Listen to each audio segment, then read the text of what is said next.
Assalamualaikum warahmatullahi wabarakatuh. Saya Ahmad Rifki Darmawan dari kelompok 1 akan menjelaskan presentasi mengenai globalisasi. Yang pertama, globalisasi yang memiliki arti mendunia, di mana banyak hal yang ada di dunia ini seperti informasi dari berbagai negara yang dapat kita akses secara mudah dan disebarkan luaskan secara mudah melalui akses internet. Globalisasi memberikan kita 3 faktor baru dalam bisnis internasional. Yang pertama, ada kedekatan yang membuat kita menjadi lebih dekat dengan banyak negara yang ada di dunia. Yang kedua, ada lokasi yang memberikan kita bahwa tidak ada lagi yang namanya batasan ruang dan waktu antar negara. Kemudian ada sikap yang membuat kita menjadi lebih terbuka dengan banyak orang di negara yang lain. Kemudian ada karakteristik globalisasi. Yang pertama, adanya perbedaan memaknai ruang dan waktu, di mana ruang dan waktu di sini sudah tidak memiliki batasan lagi. Yang kemudian ada perekonomian antar negara yang saling bergantung, di mana negara tersebut yang bekerja sama dengan negara lain akan merasa terbantu dengan perekonomian yang didapat dari kerjasama mereka.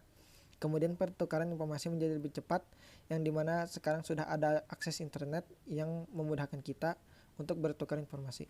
Kemudian timbulnya masalah bersama secara global, di mana masalah ini apabila muncul akan menjadi masalah bersama seperti pemanasan global dan yang lainnya. Kemudian terjadinya pertukaran budaya, di mana negara yang bekerja sama ini pasti penasaran dengan budaya yang ada di negara yang dia bekerja sama. Kemudian ada proses komunikasi menjadi lebih mudah, di mana dengan adanya akses internet dan ruang waktu yang sudah tidak ada lagi memudahkan kita berkomunikasi seperti menggunakan WhatsApp pada telepon genggam. Kemudian keterbukaan di segala aspek, di mana keterbukaan ini seperti informasi atau mungkin ada bantuan yang mereka perlukan untuk dapat dibantu dengan negara lainnya. Lalu ada globalisasi dan daya saing. Globalisasi dan daya saing mempengaruhi daya saing antar satu negara dengan yang lainnya. Di sini kriteria daya saing tersebut memiliki 2 kriteria yang disebut dengan perspektif waktu. Perspektif waktu yang pertama adalah posisi relatif masa kini melihat ke masa depan, di mana daya saing disebut sebagai kesiapan suatu bangsa untuk interaksi daya saing di masa depan yang memiliki kesempatan memenangkan kompetisi di masa yang akan datang. Kemudian ada posisi relatif masa kini dari masa lalu ke masa kini, di mana daya saing juga dapat digambarkan sebagai sebuah benchmark atau patokan untuk prestasi yang telah lampau, yang dimana akan meningkatkan kompetisi di masa depannya di masa kini agar lebih kompetitif. Lalu cara pemerintah mempengaruhi daya saing. Di Indonesia, pemerintah sudah memberikan banyak kemudahan bagi kita untuk dapat bersaing dengan dunia. Tetapi ada beberapa hal yang membuat daya saing di Indonesia menjadi lemah. Yang pertama adalah peningkatan terms of trade yang membuat kita memiliki biaya yang lebih tinggi. Kemudian teknologi produksi Indonesia yang sudah dibilang cukup tertinggal, dan bisa dibilang adanya pendekatan paradigma yang kurang sesuai.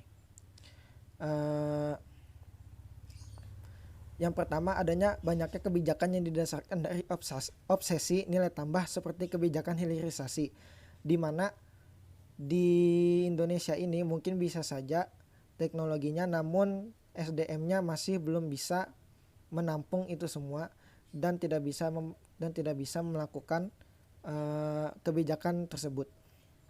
Lalu banyaknya kebijakan yang cenderung inward looking dan mengandalkan substitusi impor, yang dimana hal ini tidak memberikan pandangan globalisasi yang baru, di mana kita harus melihat ke banyak negara dan tidak yang lokal lagi. Dan juga substitusi impor, yang dimana Indonesia memiliki banyak sekali